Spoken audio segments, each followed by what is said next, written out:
Bonjour Bastien de Changy, on vous retrouve avec votre formidable initiative. Vous êtes le cofondateur du collectif solidaire. Ces chefs qui ont cuisiné pendant des jours et des semaines pour les soignants dans les hôpitaux.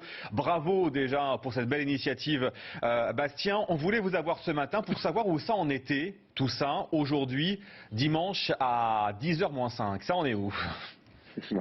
Bon bah déjà bonjour et merci merci de me recevoir. En gros aujourd'hui on est une phase un petit peu de bilan, c'est-à-dire qu'on a commencé dès la première semaine du confinement à réaliser entre 3500 à 5000 repas par jour. Aujourd'hui, notre objectif, en fait, nous, était d'aider les soignants, surtout sur les services de nuit, qui avaient des difficultés à se nourrir, principalement parce que les cantines étaient fermées, parce que les restaurants, services de livraison aussi.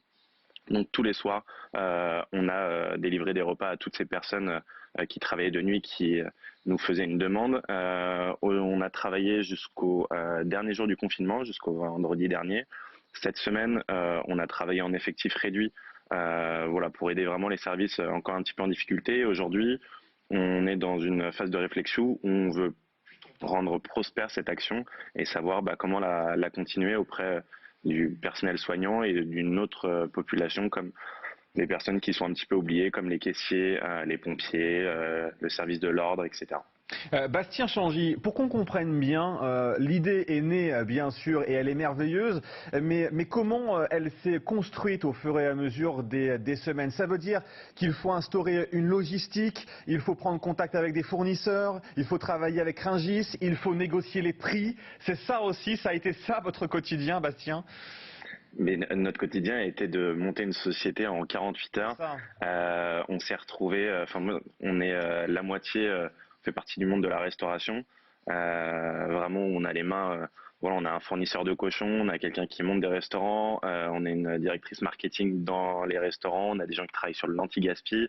Moi, je suis chef à la base, et en fait, on a allié nos forces pour faire un schéma de A à Z, c'est-à-dire négocier en direct avec Rungis sur la partie anti-gaspi pour avoir des produits à très bas prix. On a négocié avec des transporteurs pour se faire offrir une partie de la logistique qui coûte extrêmement cher et avoir des bons prix.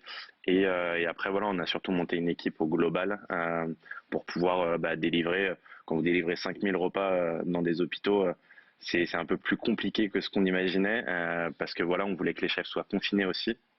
Donc voilà, on a organisé une société en fait de A à Z. En fait, le schéma était très simple. C'était, je passais des appels donc à Rungis le lundi pour le mardi, où je passais une commande de nourriture, ce qui représente à peu près 1500 kilos de nourriture par jour, qu'on recevait dans un entrepôt qu'on nous a prêté dans le 18e.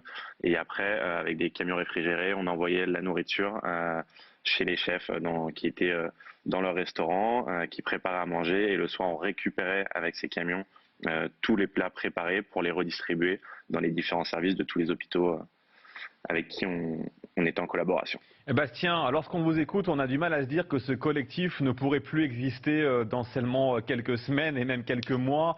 C'est aussi votre ambition de le faire perdurer après la crise du Covid-19? En quelques mots, Bastien. Mais c'est exactement en fait ce qu'on s'est dit. On s'est dit ça peut pas s'arrêter là. Donc aujourd'hui, la seule particularité, c'est que on est tous bénévoles sur ce programme et pendant 2 mois, on a tous été à l'arrêt et que aujourd'hui, on va reprendre nos activités. Donc voilà, la question aujourd'hui, c'est est-ce que on continue de façon événementielle à raison de, je sais pas, une fois par semaine ou une fois par mois par exemple, et de pouvoir travailler même sur toute la France, à délivrer des repas de façon plus exceptionnelle ou complètement de monter un lieu en dur et de faire une sorte de cantine solidaire pour cette population, pour voilà, leur montrer qu'on est derrière eux au quotidien. Eh bien, bravo à vous en tout cas, c'est franchement formidable ce que vous avez fait et ce que vous faites encore avec toutes vos équipes et tous vos bénévoles. Merci beaucoup Bastien de Changy.